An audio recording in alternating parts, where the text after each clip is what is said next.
Welcome back to the Sure Sales Group Show, episode 63. And today I'm with one of the fastest growing rising stars in the Baltimore real estate investing arena. Here on the show, we talk about real estate, sales, negotiation, marketing, entrepreneurship, buying, selling, renting, investing, and what it's taken us to grow from 2 employees to 20, from 30 million in sales to 130 million in sales in the last few years. Thanks for watching. Brenton, thanks so much for coming on the show. Thanks for having me. Appreciate it. So tell everyone a little bit about yourself, your company, what you've been up to so we can get to know you better. Cool. Brenton Hess. I'm 25 years old. I have 44 rental units, 43 with a partner. His name is Austin Carroll. Couldn't do it without him. And I have flipped 30-some houses. I do one-on-one mentoring and coaching. I also do have a real estate license. I typically defer to the experts like Andrew on that side of the world. And I do a lot of teaching and training. So I'm really into like the giving back scene as well as investing, real estate investing, everything. So I stumbled across Brenton. You look this guy up, Brenton Hess. Everyone in the real estate investor community knows who he is. 25 years old, 44 rentals. He's been on stage with Gary Vaynerchuk. So how did you acquire so many properties? Yeah, that's a great question. I get asked like, how are you 25 and how do you have rentals and stuff like that? And I simply follow the models that are out there for everybody. So I'm a former guest on the Bigger Pockets podcast. So for those of you who are Bigger Pockets fans, or if you're not on there already, go to biggerpockets.com or download the app. And Bigger Pockets has a model that's the BRRRR strategy. You've heard of the BRRRR. Yeah. And it's buy, renovate, rent, refinance, and repeat. So it's this simple model that I've been following, and I do it here locally in Baltimore, and that's how I went from 0 to 44 units. And there's more inside of it. Like we have a team, I'll wholesale 50 plus houses this year because we have a team that they cold call 100 plus hours a week next week. So we have a pretty robust cold calling team, and we find deals from wholesalers. So we do a lot of things to keep growing, the flipping, rentals, wholesaling, that everything. Like I was kind of shocked when we met, I don't know, a month or so ago, your level of discipline, and you even brought up like living a disciplined life. How do you go from, you do tons of coaching. I mean, these guys got a 6-figure income just on coaching, I think 1 day a week, if that's still the case. Yeah, coaching Mondays. And then you're wholesaling properties, which means you got to get homes under contract and then find someone else to buy them while you're managing 44 units and flipping other units. Like I understand what it's like to be busy. We do a lot of deals, but that seems like a crazy amount of productivity. What's your days look like when you're going after all that stuff? Yeah, it's amazing because we often find ourselves like going through these rise in bandwidth. So like 1 minute I think like I'm super busy, couldn't take on any more, and I take on more. I know that there's still more runway. I know that people are so much busier than me. Though for what I do is I find it better to compartmentalize days. So I actually learned this from Elon Musk and how he runs all his companies. So we got a Tesla sticker here, and that helped remind me of it. And that is, I do my coaching on Mondays, like you mentioned. So I have coaching Mondays. And then on Tuesdays, I focus on the rentals. So when it comes to anything that comes at me, if it's not urgent and a priority, then I funnel all of that to Tuesdays. And then I have Wednesday, Thursday, Friday, and then the weekends for everything else, for the acquisitions of coaching clients and acquisitions of deals and the wholesaling team. And I mean, we have a whole bunch of players. I have a full-time assistant who holds down the fort for me, does so much. And we talked about that, like full-time VAs and lots of help on the team, acquisition managers, cold callers, all that good stuff. Yeah, it's really incredible. So what's the goal? If you already have 44 rental units, let's just take a step back. What's your cash flow on the 44 rental units? Yeah, so once, so in the 44 rental units, once we have everything rented, so we're under construction on like 18 of them right now. Once we have everything rented and refinanced, our pro forma, so like our budgeted cash flow is, our gross rent will be just under $500,000 a year. And we expect the free cash flow after we're budgeting for future repairs and vacancies and all that good stuff. We're looking at like $150,000 a year in free cash flow. So essentially tax free. Yeah, what I love, and it should be time free. It's not, because we're growing and I spend absorbing like more time than I like to admit. Though, yeah, if you can have some sort of passive income streams, like for us, like we're going to start collecting it when we stop buying. As we buy, we end up just reinvesting it. So we don't take any money from it, which is kind of how we roll. Well, what's the goal? Are you trying to get to 100, 1,000? Yeah, so our next milestone is 200 rental units by the end of 2020. So 200 units by the end of 2020. God. Awesome. Talk to me then. If I'm still doing it. Brenton knows, he's like a wizard with the rental properties. He's got spreadsheets and pro formas, and he's dropping some of that language. So I dabble in that space, and we have a lot of real estate investors. And when I was talking to you, I said, look, I only like to buy in A-plus areas that I can get to quickly, that I feel comfortable in the area. And I like to follow the 1% rule, which is whatever you buy the house for, say you buy it for $300,000, I want to get 1% of that in monthly rent. So I won't buy it for $300 unless I think I can get $3,000 a month. And I thought that was really good. I'm like, man, I'm so smart. I'm doing the 1% thing. I talked to Brendan about it. He's like, ooh, yeah, you should focus on cash returns, which I've heard of, but I'd never spent enough time studying it. I found that really valuable when you broke it down for me. Explain a little bit about why cash on cash might make more sense than some of these other models. So for some of us who are young, growing, I had college debt. I don't have the money to be dumping in these properties like maybe some other people have, like yourself.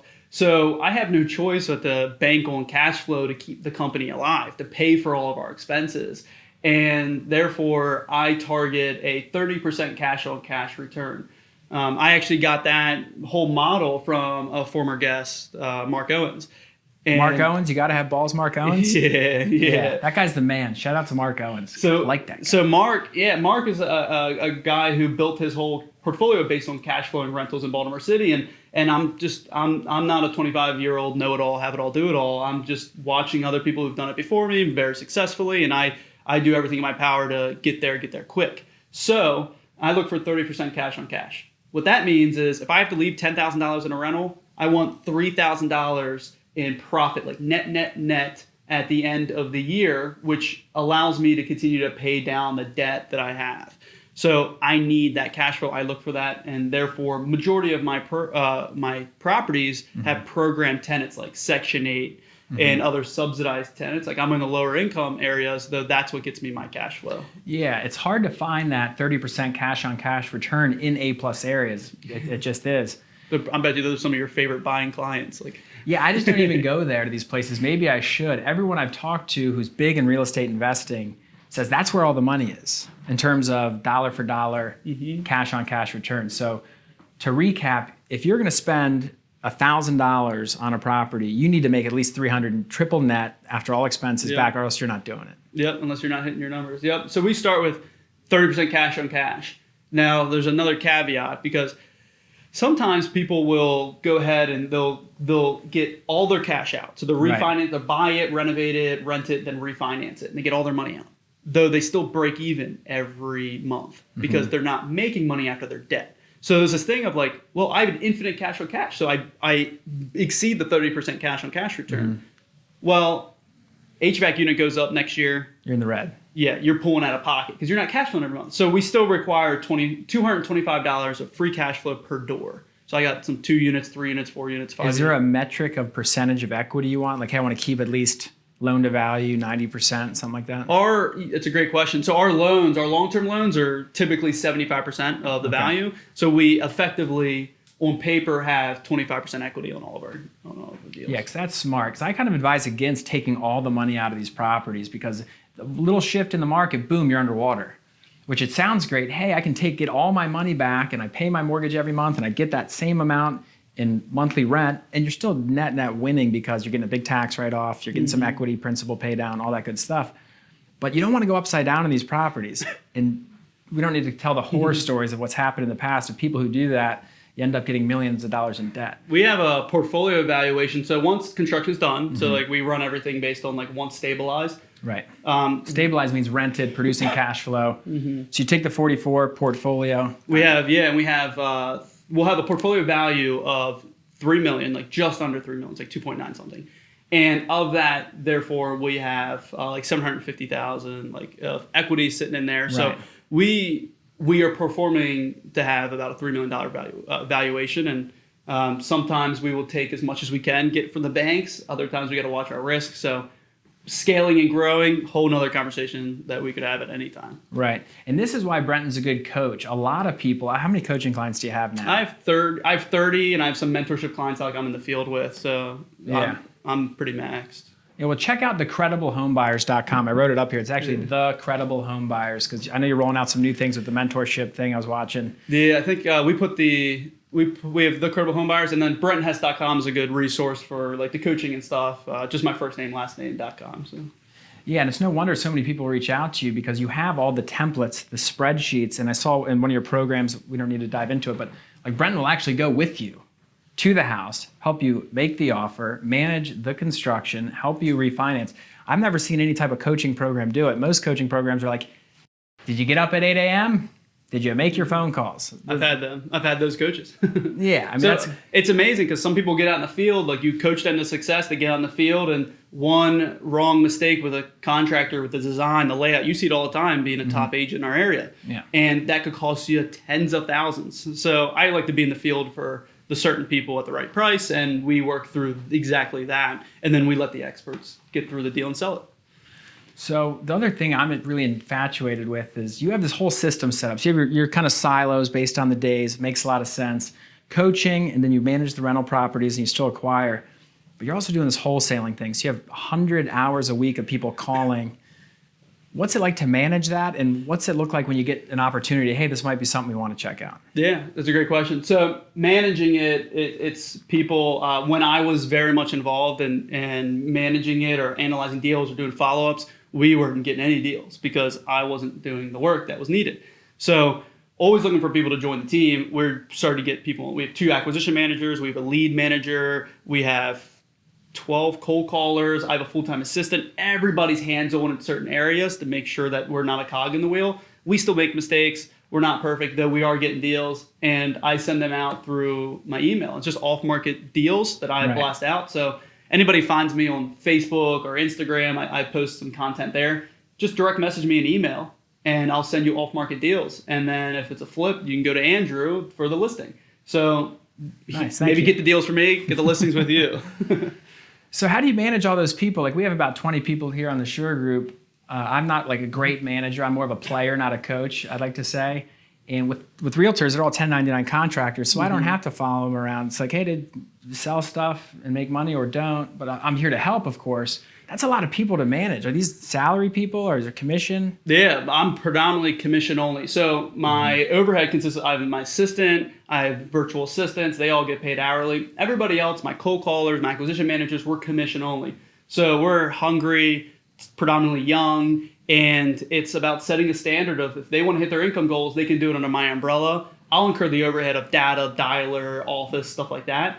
And they can hit their goals with me. They just got to put in the work. So we just set clear standards and hold them accountable. So it's pushing the standard, not the person, and encouraging the person. So it's pushing the standard, encouraging the person. God, what a coach. You can tell he's a good coach. That's kind of the same exact stuff that we preach here is we have certain standards. Like we expect you to do a certain amount of things, and you don't, it's not the person that's failing. It's just maybe their activities or maybe their behavior, their attitude, their technique. It's kind of easy to find out where they're not succeeding if you're managing it at a high level.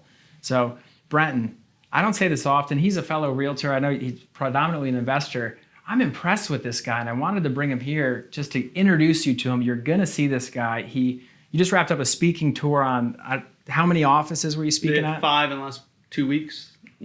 So people bring him in all the time to big real estate groups to say, how do I start an investment portfolio?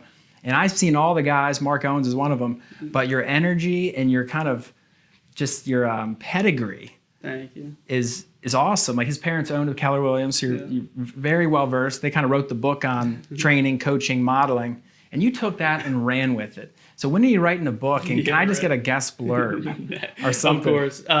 Now I think a lot of people are just genuinely interested, like, what's this 25-year-old up to? So they keep showing up to class. And I believe that there's a lot of people out there who are doing this at a high level, and I just want to be among them, and I want to help those that I got started not asking questions, not getting a coach, and figuring it out, making tons of mistakes. In hindsight, I'm sure you can. That's the only way to learn. Anyone who thinks they can learn to do something other than by actually taking action and doing it is dead wrong. You can read the books all day, you can listen to Brenton talk all day, he's got a ton of awesome content, till you get out in the field and you start making offers and know how it feels to interact with the seller, to try to wholesale the property, to go through the renovation process, to talk to the bank for the refinance. Do you go through it?